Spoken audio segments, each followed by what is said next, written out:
Hello guys, welcome back to another video.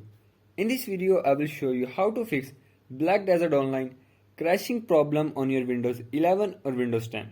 So to fix this issue, follow every step as I am showing in this video, and do not forget to subscribe this channel and also press the bell icon for the latest upcoming videos.